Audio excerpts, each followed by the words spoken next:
Alright, so first I'm going to start off with the negatives of the iPhone 3G, and this is going to be about the iPhone 3G and anything that goes along with it. So the software goes along with it, and design flaws go along with it too.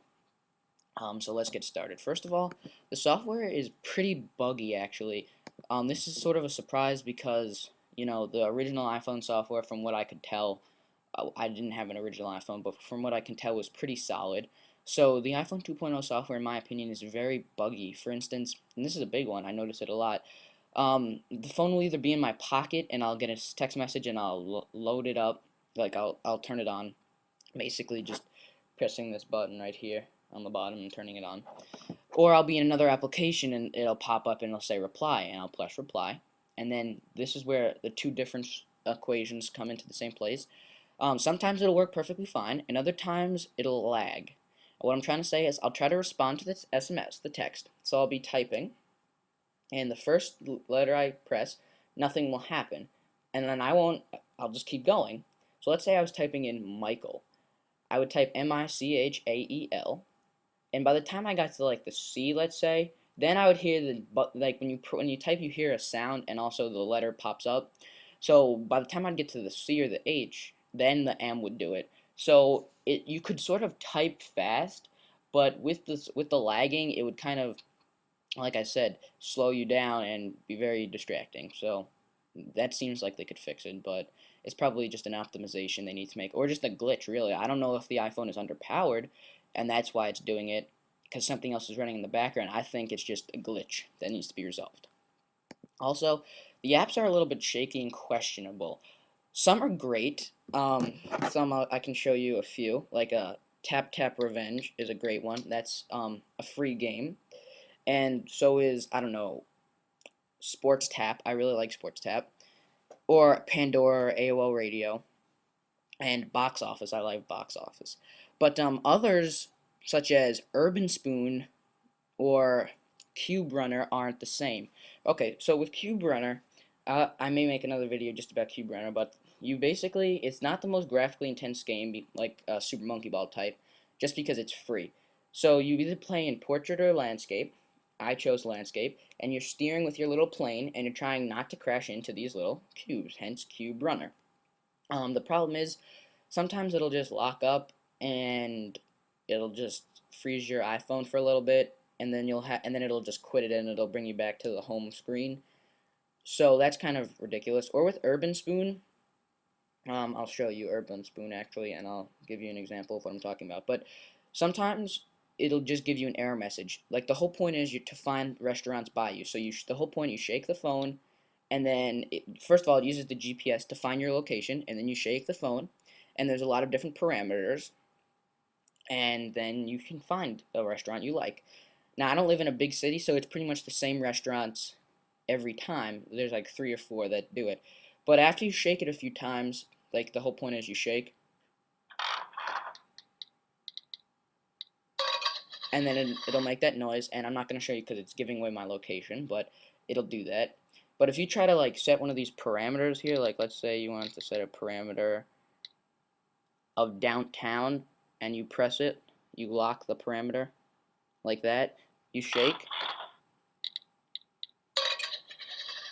and this time it worked. But sometimes it doesn't, and it'll just give you an error message, and sometimes, well, a lot of the time after you do it 2 or 3 times, it'll lock up again. So they need to make it more stable. But again, like I said, some are great. Some like Super Monkey Balls or Box Office, some of them, or Pandora, or AOL. Some of them are really great, but some of them need some work. And this is a little surprising because Apple needs to certify all of them. It's not like if you jailbroke your iPhone, where you could do whatever you want and all the apps were free, but none of them were like tested by like a higher authority to tell you if it was fucked up. Excuse me, I don't know why I just said that bad word. But Um, yeah, so some of them are fine, but some of them aren't, and Apple needs to really, they're certifying all of them, so it's kind of surprising why some don't work. Next, no MMS. You're forced to pay $30, at least if you're in the United States using AT&T, for unlimited data, so it's kind of absurd that you can't send or receive pictures or videos.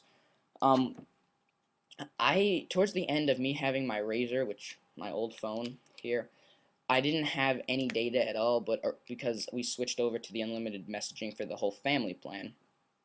But originally I had some media basic package or whatever, and it gave you like 400 texts and you had a little bit of data. So at the beginning of each month, I would receive a few pictures or videos from a friend or whatever, and then after that, it would just stop allowing you to get, you know, allowing you to download those multimedia messages. But it worked. I could receive pictures and videos on my phone. So the iPhone, which is faster and more expensive than the Razor, it's absurd that this can't receive. And it's not a limit of the device. It seems like it's being locked by Apple or AT&T. I'm not exactly sure. I'm pretty sure it's Apple, and not allowing you to do it. So maybe they're waiting for another software update so they could improve with all of this stuff, really, but maybe not. Also, no copy and paste. People say this, but when you need it and they don't have it, it really hits home. First of all, let's say you're out. Let's say you're at the mall, okay, and you want to go out to dinner. So you go onto your iPhone and you find the place you want to go to, okay, and you get the location from their website. But then how do you get it into Google Maps?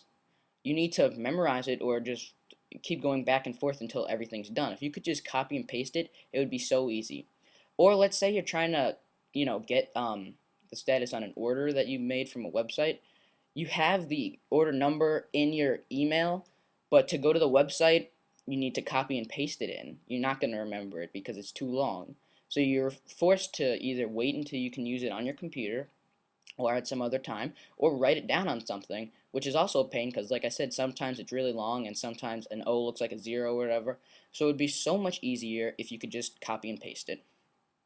And finally, the network.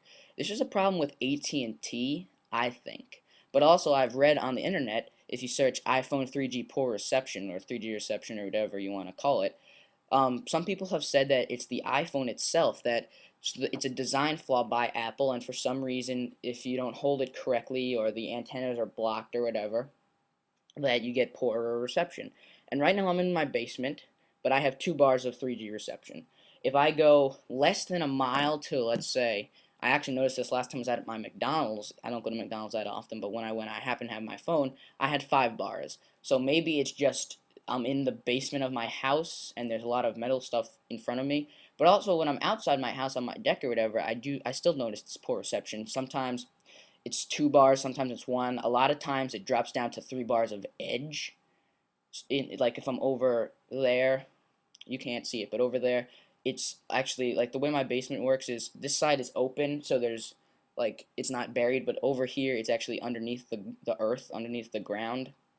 So over there I get 3 bars of edge. Over here, sometimes I get 1 or 2 bars of 3G. So some people say it's an iPhone problem, other people say it's a network problem. I think it's both. I think um, Apple messed up somehow.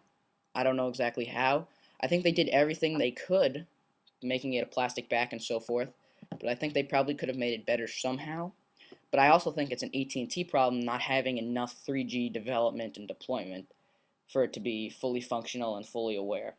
Um, Also, I live outside a 3G developed city, so according to AT&T, I still have full 3G deployment at my house and at these different places where I've been testing it, and it's not consistent. I'll be in one place that's covered in 3G and get 1 bar and have edge speeds if I do a speed test.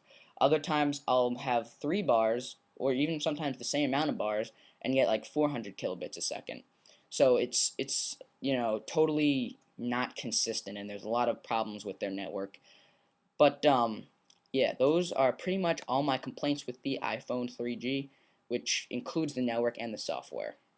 Um, so the next part of my video is going to be the next section is going to be my positives and the things I really liked about the iPhone. So stay tuned at youtube.com/therevived1.